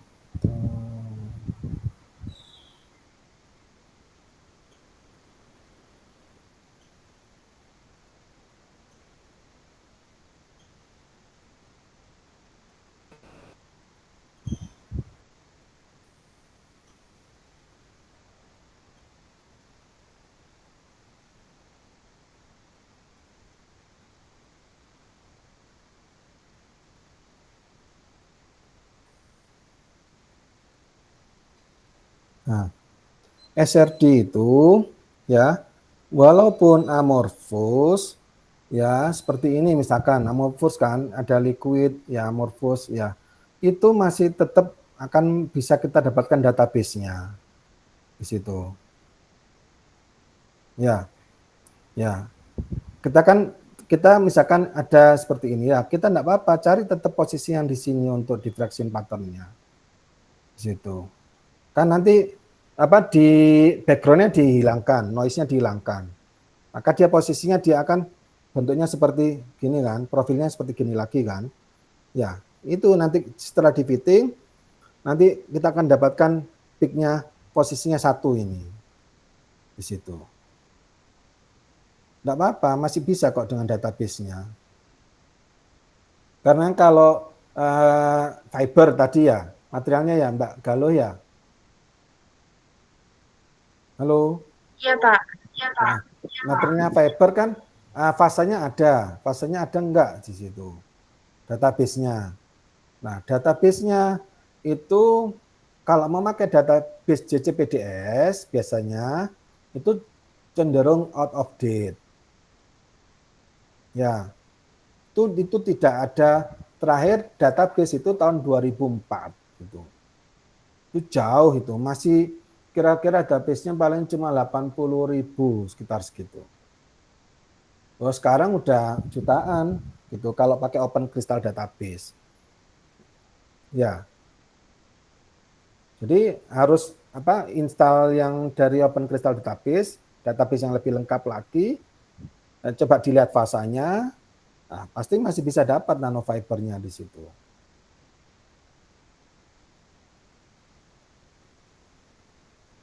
Baik, Ya. Bapak. Terima kasih banyak. Kecuali kalau seperti ini. Kalau ini amorphous tapi nggak ada peak-nya sama sekali ini. Background aja. Ya, ini nggak akan bisa dianalisa. Tapi selama masih ada peak, ya kita bisa masih ada peak-nya. Nah, itu masih bisa diidentifikasi pokoknya di situ. Ya, gitu. Kalau kita bisa hipotesa, misalkan materialnya apa, hasilnya demikian apa. Jika ternyata di database tidak ada, walaupun pakai database yang paling lengkap, coba kita fitting. Kadang dia bergeser, kadang dia tidak tepat, karena kalau seperti yang tadi, kalau powder, ini kan powder, mana tadi? Nah, seperti ini. Anggaplah kalau powdernya kadang dia kurang rata di situ. Kan hasilnya berubah. Lihat dia bergeser ke kanan kan. Padahal ya. Jadi kalau sudah yakin maksudnya hipotesisnya pasti ini hasilnya. Ya oke. Berarti kita fitting sampai mendapatkan sesuai dengan database yang kita prediksi itu database-nya di situ. Gitu. Gitu ya. Oke, Pak. Terima kasih banyak, Pak. Ada yang lainnya?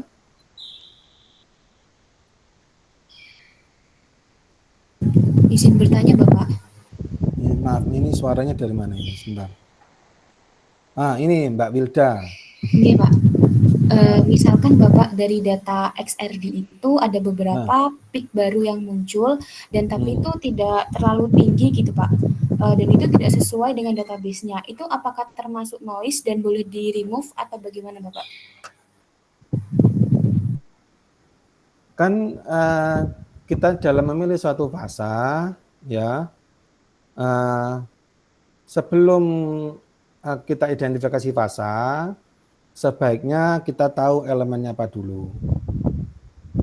Ya, jadi dalam identifikasi fasa peak itu kita harus ada 3 peak minimum yang sesuai dengan database-nya kan. Ya, standarnya seperti itu kan. Nah, jika kita mengetahui elemennya apa, maka dalam kita memilih maksudnya kan database tidak semua kita anggaplah scan semua kan, Mbak Wilda pasti paham toh. Ya kita pilih elemennya mana kan di situ. Nah, dari sana kita bisa akan mendapatkan fasa yang cocok gitu dengan yang profil kita gitu. Asal masih minimum 2 atau 3 ya, itu oke ya. Asal masih ada 1 peak. 1 peak pun sebenarnya masih oke jika kita melihat dalam prosesnya ya, ini mungkin muncul di situ. Ya, background, makanya harus ada referensinya. Referensinya apa? Kita harus mengetahui elemennya apa di situ.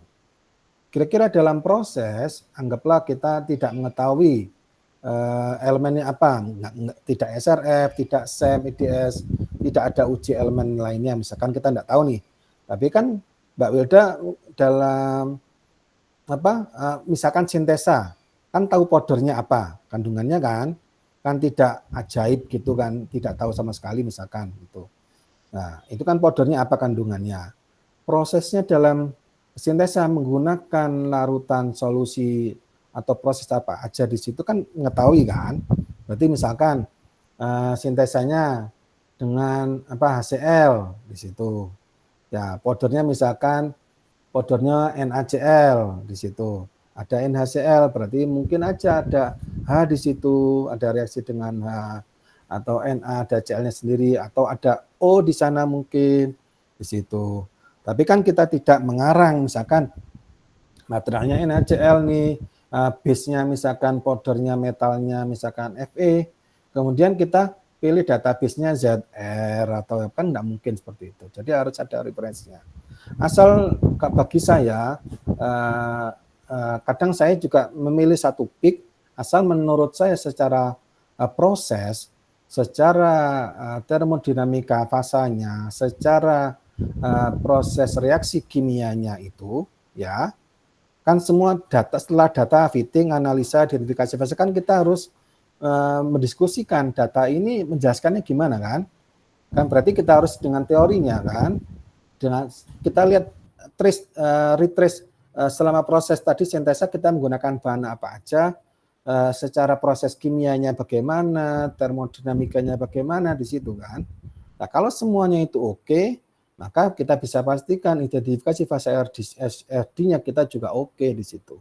Walaupun 1 peak yang hanya bisa cocok di situ. Gitu. Ya, pokoknya itu jangan ketika dalam identifikasi fasa ya kita karang halus lah di situ. Ya, ambillah acak di situ. Ya, kita tidak melihat proses kimia, tidak melihat termodinamikanya, itu ya pastinya aneh gitu. Nanti kemudian senyawa-senyawa kimianya di situ harus sesuai dengan secara proses kimia, reaksi kimia tadi. Paham ya, bisa menggambarkan ya maksud saya. Ketika misalkan fasanya ternyata ada Fe, ada HCl, ada NaCl, tadi misalkan ternyata kan mungkin FeCl atau mungkin atau apa seperti itu, kan ada reaksinya. Nah itu kita harus sesuaikan itu dengan reaksinya di situ. Ya, tidak boleh kita misalkan HCl, kemudian di database ternyata ada NaOCl misalkan di situ, atau ada ClO misalkan di situ. Ya, tetapi di reaksi kimianya tidak ada ClO ini. Ya, ini berarti salah ini identifikasi fasanya. Oke ya, jadi analisa data itu begitu kompleks gitu ya. Jadi referensinya ada, proses misalkan perlu di fitting ada, dicekkan dengan database. Kemudian kita juga harus bisa menjelaskan prosesnya itu tadi. Gitu. Untuk anak S2 proses tesis, ini sudah harus mulai memahami ya maksudnya proses ini. Kalau skripsi dahulu oke diserahkan ini, nanti tolong ini pembimbing ataupun seniornya akan membantu. Tapi untuk anak S2 harusnya sudah mulai bergerak ke sana, karena nantinya Mas dan Mbak kan akan menulis jurnal tersendiri kan, diminta oleh pembimbing. Nah, itu harus bisa kita menulis suatu, menjelaskan hasil sesuai dengan teorinya bagaimana, referensinya bagaimana di situ, database-nya bagaimana, semuanya harus dikorelasikan di situ dan harus menjadi suatu penjelasan yang bisa dipahami. Karena orang reviewer ya yang menerima paper, submit paper daripada Mas dan Mbak nanti itu kadang mereka tidak memahami proses eksperimen yang dilakukan, tetapi mereka akan tahu secara kaidah umumnya begitu itu. Ya. Ya, baik Bapak, terima kasih. Oke, yang lainnya?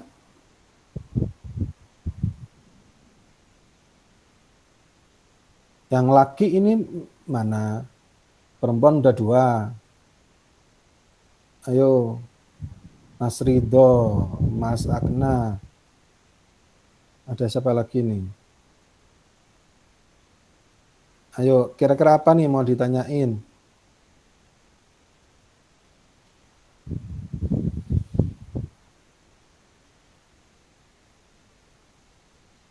Yang lain juga boleh kalau mau bertanya.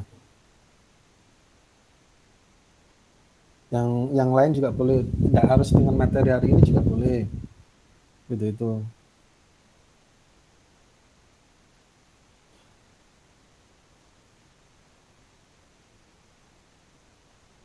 Ya, ada yang chatting dah. Oh, Mas Duwinya sakit. Oke. Ya, enggak apa-apa. Semua salam aja, semoga cepat sembuh gitu. Oke. Nah, langsung menghilang Mas Ridhonya, ditanya yang laki-laki ini Agna.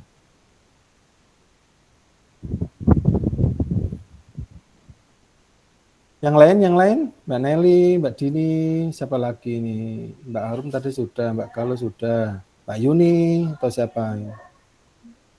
Ada yang mau ditanya? Saya mau bertanya Bapak. Ya, oke. Mbak Nelly. Jadi kan sempat disebutkan kalau misal data kualitatif terus kemudian dibandingkan dengan yang sama-sama kualitatif itu dia nanti jadinya itu kuantitatif gitu.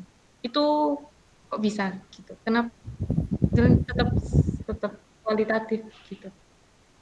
Maksudnya saya anggaplah saya menggunakan IPME ya. IPME itu data IPME saya tadi bilangnya bisa kuantitatif ya di situ. IPME yang kuantitatif pun itu karena mereka misalkan materialnya FENICR misalkan di situ. Dalam proses sebelum dia untuk deteksi elemen dengan IPME ya, masing-masing elemen ini dari material reference-nya dikalibrasi terlebih dahulu. Ya, kan ada material kalibrator tuh. Ya, ada material reference-nya. SRF juga ada material reference-nya di situ. Jika SRF tidak ada material reference-nya, maka datanya SRF itu pun seharusnya dia bisa kuantitatif, dia masuk kategori kualitatif di situ itu. Ya.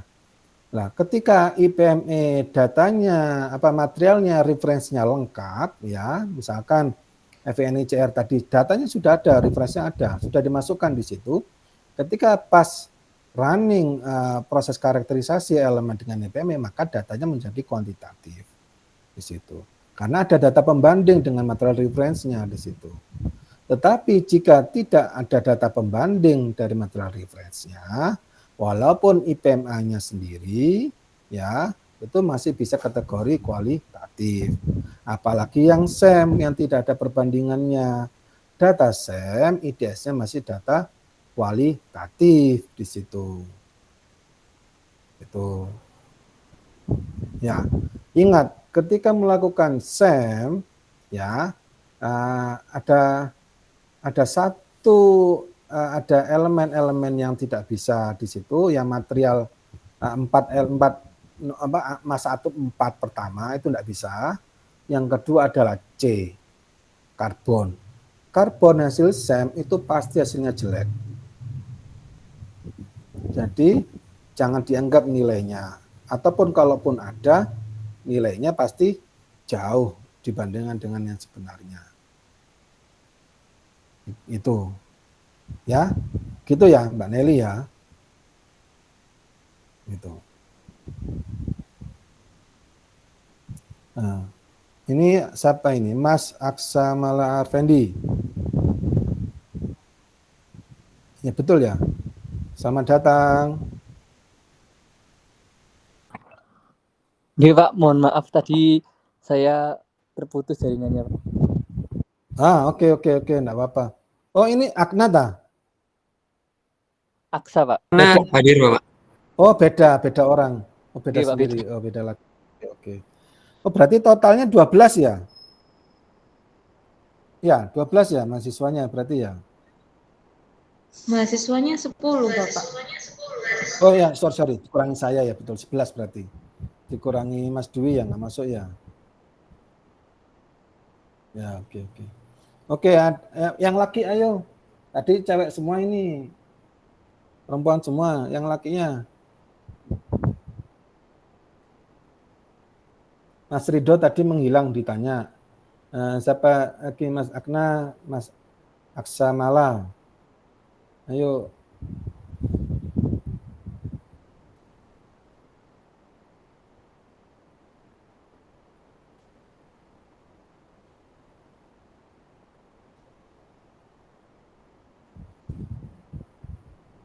Kalau nggak ada yang perempuan lagi boleh.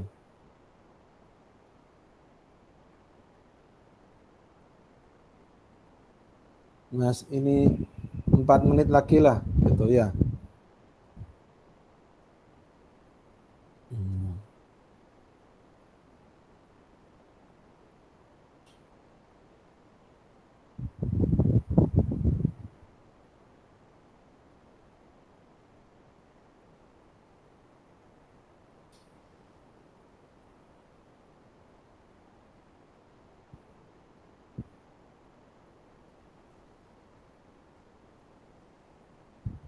Ada yang lain? Ini apa? Oh, semester 1 ding ya, masih an ya. Nggak apa-apa. Target untuk seminar proposal di semester 2 ya? Ya. Betul ya, semester 2 ya, seminar proposalnya ya? Insya Allah, Pak. Oh, kalau targetnya sendiri, kalau dari kurikulum, supaya lulus tepat waktu, semester berapa biasanya?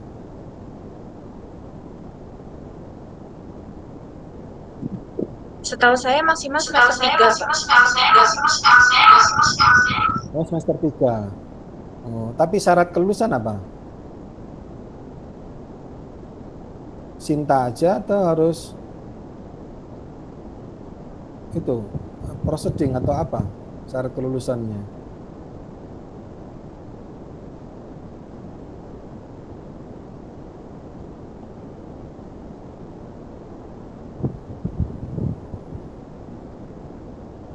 Atau cuma tesis saja syarat kelulusannya?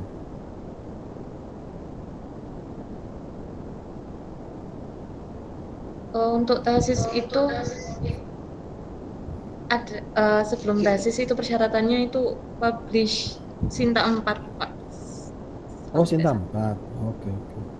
Oke. Ya kalau semester 3 sangat mepet ya, karena 6 bulan kan ya untuk itu ya. Ya moga-moga semester 2 semua bisa lah sampel-sampelnya gitu.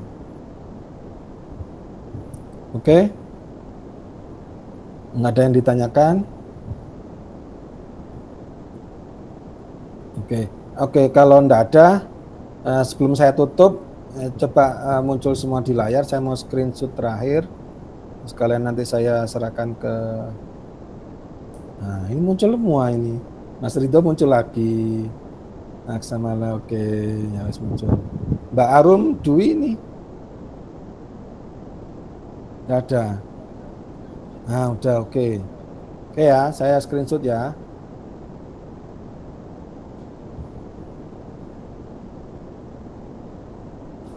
Oke. Terima kasih ya. Mohon maaf jika ada kekurangan ya. Jika nanti ada hal yang ditanyakan, monggo silakan aja WA saya atau konsultasi apapun boleh. Mau terkait dengan apa di luar ini boleh, mau terkait dengan peralatan di BRIN juga boleh, gitu. Monggo aja, silakan. Ya, sekian dari saya. Kurang lebihnya, assalamualaikum warahmatullahi wabarakatuh. Waalaikumsalam warahmatullahi wabarakatuh. Tutup ya.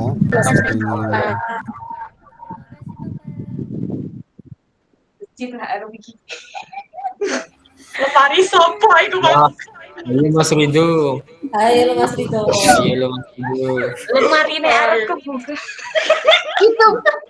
Bapaknya jelasin material. Aduh Mas Ridho, bilang kemana Mas Ridho tadi? Mas Dwi, Mbak Dwi. Parah. Mas Ridho. Parah. Tolong saya Akna, Mas Akna gimana hilang juga sih? Mas Akna sama Mas Aksa sama. Kenapa? Cuman Mas Dwi yang materi.